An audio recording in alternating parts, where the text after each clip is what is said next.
జీ5 app download చేసుకుని పూర్తి ఎపిసోడ్లని ఉచితంగా చూడండి.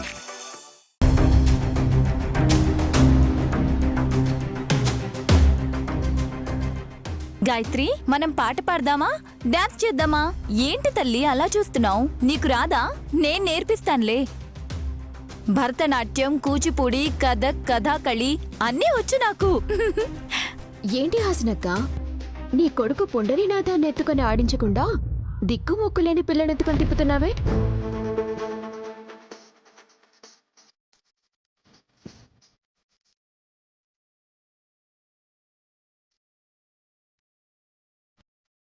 శిశు, ఒక మాట అనే ముందు నువ్వు కూడా దిక్కులు చూడాలమ్మా. ఎవరైనా వింటారు. వింటే వినని.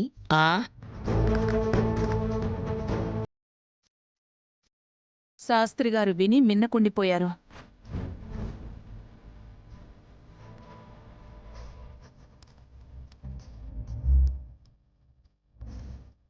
నమస్కారం పెద్దయ్య.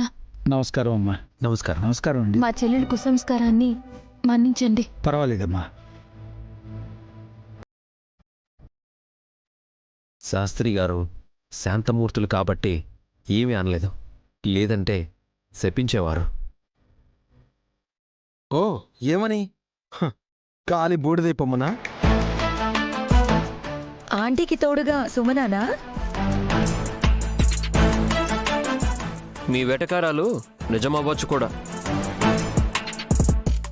బాబు, శుభమా అని గాయత్రిని ఇంటికి తీసుకెళ్తున్నప్పుడు అలాంటి మాటలు మాట్లాడకండని నా మనవి.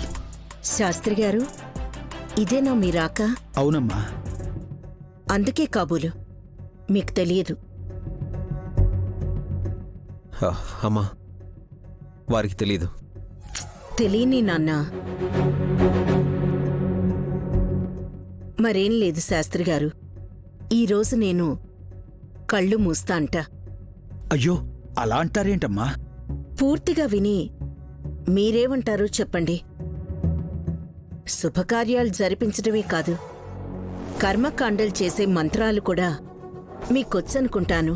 నయని అన్నది నిజమే అయితే ఇక్కడి దాకా వచ్చిన వాళ్ళు ఆ తంతు కూడా జరిపించి వెళ్ళండి. తప్పకుండా తిలోత్తమా.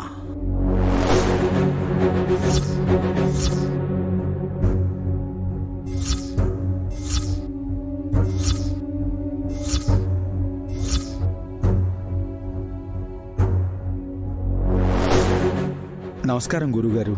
పాపను ఉయ్యాల ఊపడం కాదు శాస్త్రి, తిలోత్తమనే పాడి మోపాలి.